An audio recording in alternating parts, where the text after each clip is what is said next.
Hey guys, just a quick short training video on how to use your collimator dials here.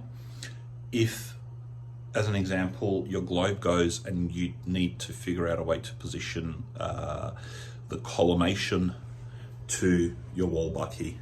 So a couple of things I want to show you guys is with the dials, if you pay close attention to them, they've always got numbers associated with them. Each dial is different. Some of them have them this way, others have them written around with a little needle coming out, so as you turn it, it goes to a different dial.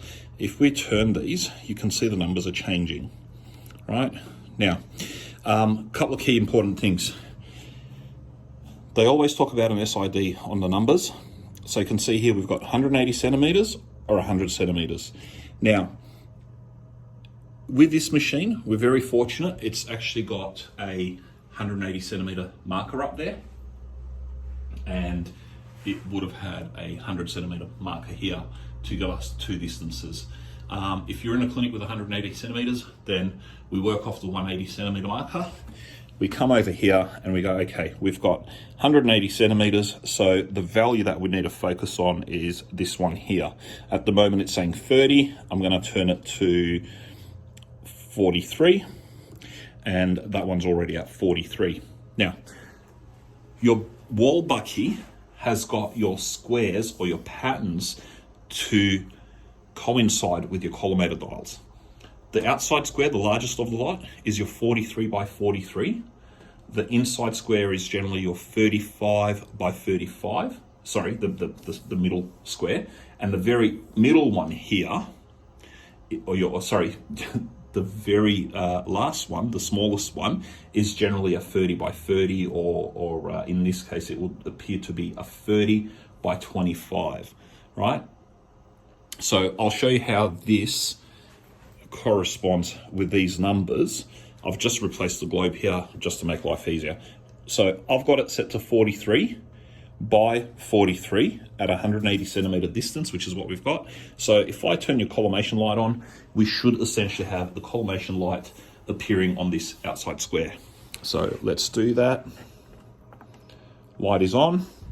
If we come close, so we can actually see it's within that large outer square of your wall bucky. Okay.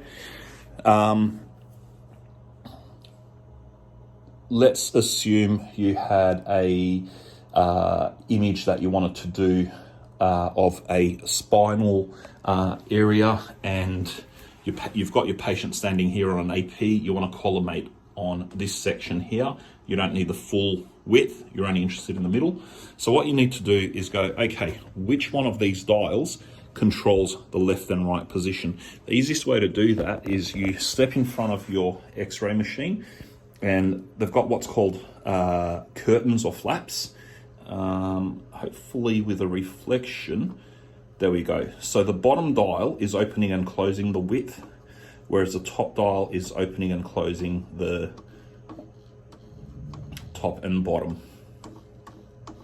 So you can see that moving there. So if I wanted to do a full height, so full 43 centimeters, but only on the middle, what I would do is adjust my bottom dial on this particular collimator to 35. So you should be able to see 180 centimeter mark will be pointing to 35. And then the top dial, I want that at 43, right? Now I'm gonna turn the collimation light on, and you should see that appearing on over there. Now it looks like I may have gone slightly off in my calculation, so the center must be 30. So as we reduce that to 30, we can see that it's actually narrowed in to the middle there. Okay, so just to show you that there. So I've got that at 30, that at 43. Obviously, the more precise you try and be with these, the easier it's going to be to reflect on that side for you. So that's how you can utilize your collimator if your globe has blown and you don't have a spare globe available to install.